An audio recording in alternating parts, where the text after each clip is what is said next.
Hello everyone, నొప్పి వచ్చింది కదా అని చెప్పి నొప్పే కదా మందు వేసుకుంటే తగ్గిపోతుందిలే అని చాక్లెట్స్ తిన్నంత ఈజీగా పెయిన్ కిల్లర్స్ వేసుకునే వాళ్ళకి ఈ వీడియో. మనం కామన్గా వాడే ఆస్పిరిన్, ఐబ్యూప్రోఫెన్, ఇండోమెథాసిన్, డైక్లోఫినాక్ ఇవన్నీ కూడా NSAIDs అనే క్లాస్కి చెందినవి. ఈ డ్రగ్స్ మనకి సైక్లోఆక్సిజనేస్ అనే ఎంజైమ్ని తయారీ ఆపేసి పెయిన్ని తగ్గిస్తాయి. ఏవైతే NSAIDs ఉన్నాయో మన బాడీలో ఈ ఎంజైమ్ని సైక్లోఆక్సిజనేస్ అనే ఎంజైమ్ని ప్రొడ్యూస్ చేయకుండా ఆపుతుంది. ఈ సైక్లోఆక్సిజనేస్ అనే ఎంజైమ్ ప్రొడక్షన్ ఆగిపోతే అది ప్రోస్టాగ్లాండిన్స్ తయారీ కూడా ఆగిపోతుంది. ఈ ప్రోస్టాగ్లాండిన్స్ అనే లిపిడ్ కాంపోనెంట్ తయారీ ఆగిపోవడం వల్ల మన కిడ్నీలకి వెళ్ళే బ్లడ్ సర్క్యులేషన్ డిక్రీజ్ అయిపోతుంది. సో మన కిడ్నీస్కి ప్రాపర్ బ్లడ్ సర్క్యులేషన్ లేకపోవడం వల్ల ఇందులో ఉండే సెల్స్ చనిపోయి కిడ్నీస్ యొక్క ఫంక్షన్ తగ్గిపోతూ ఉంటుంది.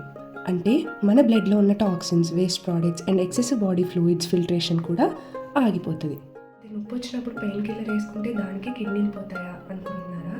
ఎప్పుడో ఒకసారి పెయిన్ కిల్లర్స్ వేసుకునే వాళ్ళకి ఏమీ కాదు. చాలా ఫ్రీక్వెంట్గా ఆర్ ఎక్కువ కాలం వాడిన వాళ్ళకి, లేదా వయసులో పెద్దవాళ్ళకి, లేదా ఆల్రెడీ కిడ్నీ డిసీజ్ ఉన్న వాళ్ళకి ఇది ఒక రిస్క్ ఫ్యాక్టర్.